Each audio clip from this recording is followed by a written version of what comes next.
part of the Parks and Recreation budget. I understand Ms. Barr was here last week, and you did get into the recreation programming side of it, I understand. Okay.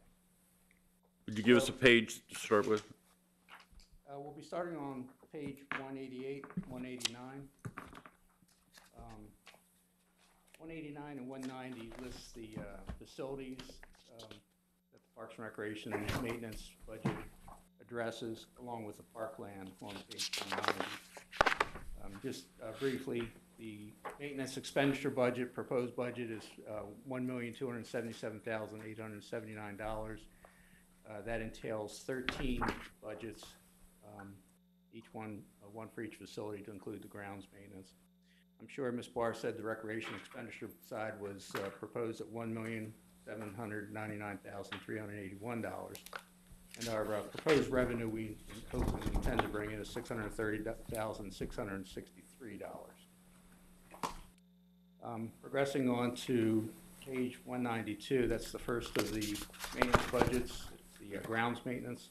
This basically is the budget that takes care of our parks and grounds around some of the facilities, but mainly the parks. You won't see many different numbers from last year other than the salaries that have been increased with the employee plan and also the minimum wage salaries that really affected mainly our rec programming side, but more so than the maintenance side. But so you'll see things like utilities, electrical maintenance, plumbing maintenance, those type of things.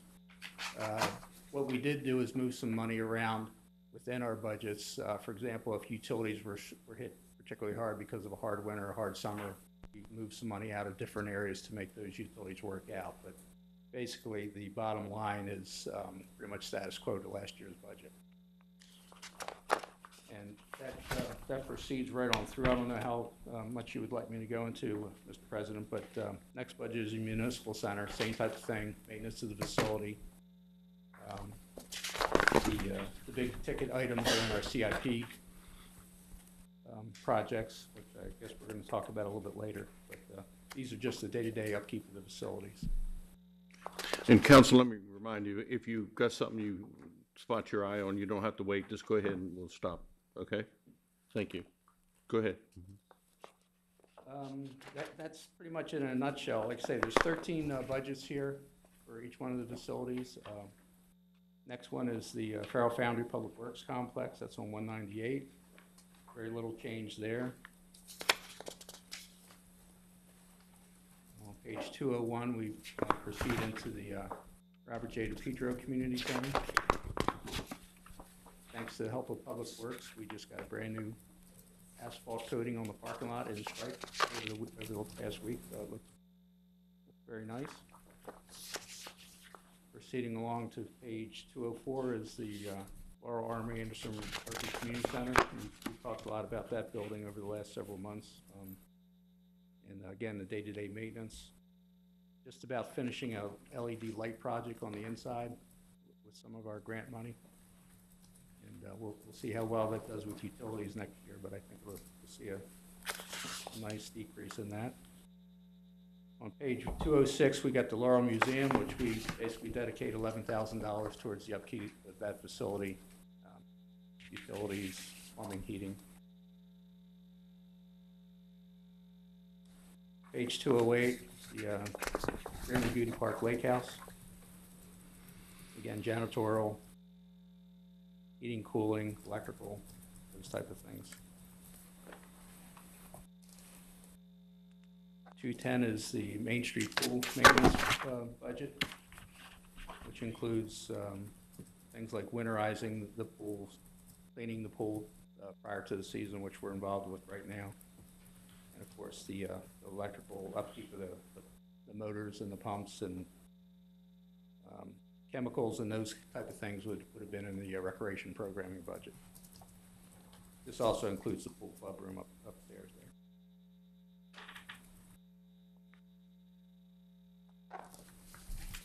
Page 213 is the start of the Laurel Police Department facility budget. Again, the general upkeep of that facility to include maintenance contracts on elevators, HVAC equipment. You may recall several years ago, we moved the fitness equipment from the Armory when we got new equipment at the Petro Center, moved that equipment to the Armory, and then the police department got the Armory equipment, so we maintain a contract on keeping that equipment up to date and good working order. This includes the Ansel equipment over at the Partnership Activity Center for the kitchen. Page 216 is the Greenview Drive Recreation Complex, or the pool and cabana over there. Again, same type of thing.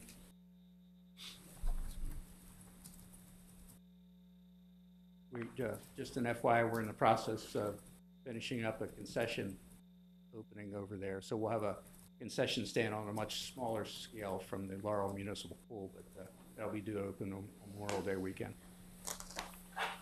That was funded with CIP budget funding. And then last but not least, on page 218 is the the Parks and Recreation Maintenance Facility. To include the storage facility for the emergency equipment behind our building. And that's it very, very briefly, Mr. President. Okay. Any questions from the council? Mr. President? Yes, sir. I do have a question, Mike. On the, both pools, I noticed on the Main Street pool that you mentioned that white coating would be applied to some of the pools there. Is that also applied to the Greenview Yes, sir, it is. pool as well? Will that need it? Is that part of the budgets for each one of the pool facilities? We are asking for money in the CIP. CIP, for white okay, coating. all right. Yes, sir. I just wanted to understand where the source of money would be. Okay. Anyone else? Mr. President. Yes, Mike. Where's your budget for trees in the city? Well, we have money in the grounds budget, the 10280. I have some money within there for mainly parks trees, and then Public Works has a line item in their budget for trees also. How do we fund that? We fund that from a fee in lieu of, in some cases, is that correct? Well, we have, yes, a reforestation. Excuse me, Mike. Mike, can you turn your mic on, please? Sorry. Well, there we go. Yes, we do have a reforestation account that the builders and developers are, if they can't meet the quota that Mr. Brock points out to them, they have to pay a fee, which goes into a reforestation account. And you lockbox that money until you need it for trees, is that correct? Yes, sir. Okay, thank you, Mr. President. Thank you. Ms. Greer? Okay. Go ahead, Mike. That's it. Okay, great. Thank you all very much. Ms. Saylor, you're going to do the Capital Improvements Program fiscal year 2016 to 2021.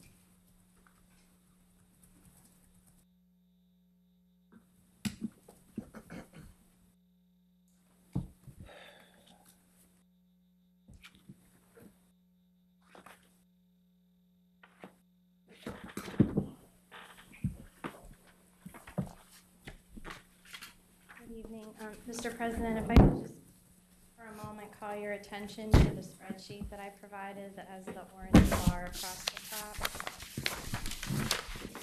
As a summary for the operating budget, I just wanted to provide to you the department level categories that we discussed in my initial presentation from page 13 in the document. I've shown for each of those categories. So for the first one is the general government, and that number's the grand total for the general government combined budgets. In red, underneath each of these categories are the direct revenues associated with those expenditure budgets. The number in the next column shows you how much from the real estate tax revenue is required to complete the funding of that expenditure section. So in the far right column is the amount of the tax rate out of the 71 cents that's needed for each of these department categories to operate. So for example, the general government requires 13 cents out of the 71. Public safety requires 28 cents out of the 71. Public Works is 16, Parks and Recreation is 10, and the non-departmental is 4. I just wanted to provide a different way of looking at the budget and the breakdown of the tax rate.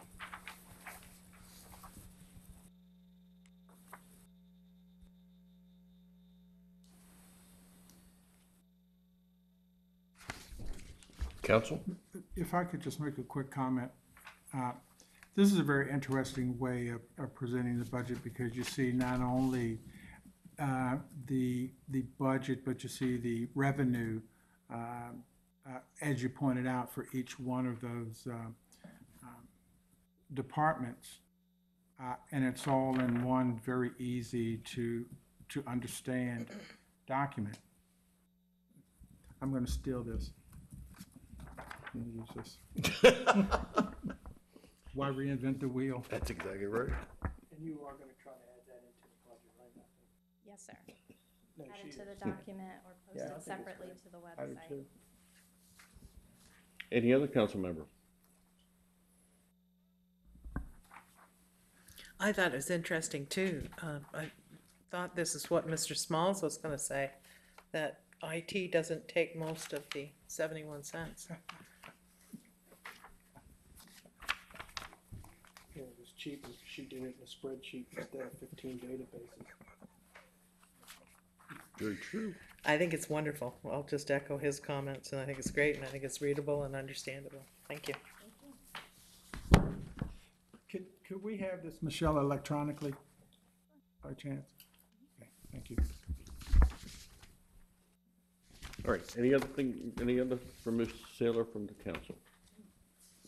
Thank you, Michelle. Accolades.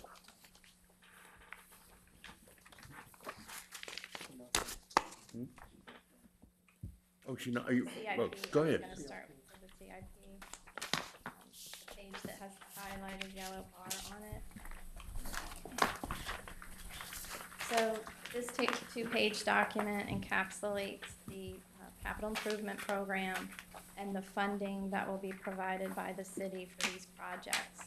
So in the far left column are the projects titles that are listed. The second column is the requested funding, and the third column is the funding source. So out of the $2,863,165 worth of projects, the second page will summarize for you the total funding from speed camera, the PEG funding, financing. The existing funds are projects, are monies from other projects that were either finished or savings were realized. In previous years, you had authorized the establishment of a reserve account for fleet acquisition, street improvements, and public safety.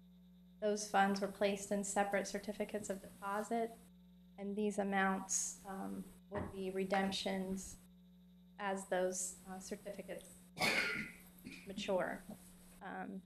The public safety reserve CD matured in March, so those funds were redeemed and are held in a deferred revenue account. The fleet and the street CDs will mature in July, so we'll do the same with that.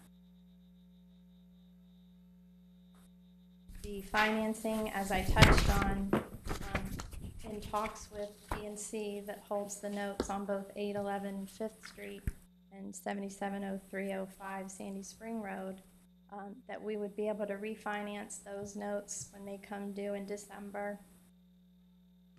Add this $1,943,000 in principal to those notes, extend the term, and achieving the same interest rate would not require us to change the debt service payments that are already incorporated into the operating budget. So we wouldn't need to add anything to that. The PEG funding, as you're aware, is the public equipment grant that comes through cable subscriptions. It's 3% of the cable subscriptions of City of Laurel properties. We would need 75,000 of those funds for further improvements to the cable studio and the upgrading to the HD cameras. And the speed camera funding is the net between the revenue received and expenditures required for operating the program.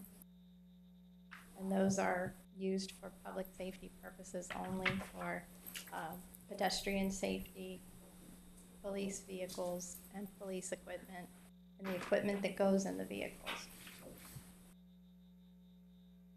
So again, the projects are listed on the far left of the spreadsheet. Those are funding sources proposed. If you had any specific questions regarding the projects, Mr. Frost, Mr. Latsky, and Mr. Furry can answer your questions. Also, the other 2 sheets of paper were erroneously omitted from the document. Those are the details for the major facility maintenance. They go with an existing page that summarizes. So we'll incorporate that into the document. Okay. Fred, anything? No, thank Donna? Just one, but I think it might be for Mr. Lotsky and then Mr. Furry. In that, are we looking at a new park and rec van? I'm sorry, Miss, Are we looking for a new park and rec van? a replacement, yes, ma'am. Yeah, that one's getting quite old. And then we're looking at some new equipment for Public Works, I believe.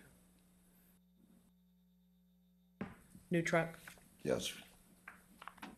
That's all I have. Mr. Les? Okay, the refuse truck, is that a replacement truck? Or is that an additional truck we're gonna add? No, it's a replacement for the roll-off truck that we presently have that, Okay. And then there's 1 3-ton dump truck we're also gonna acquire. that'd be a replacement too. Okay, real good. That's all I have, Mr. President. Thank you. Ms. Nicholas? No question. Okay. Anything else, Ms. Allen? Thank you very much. Appreciate your time. All right. Is there anything else we have for the work session? Are we all up to date? Okay. We'll take a small recess for 7 minutes, and then we'll start the council meeting.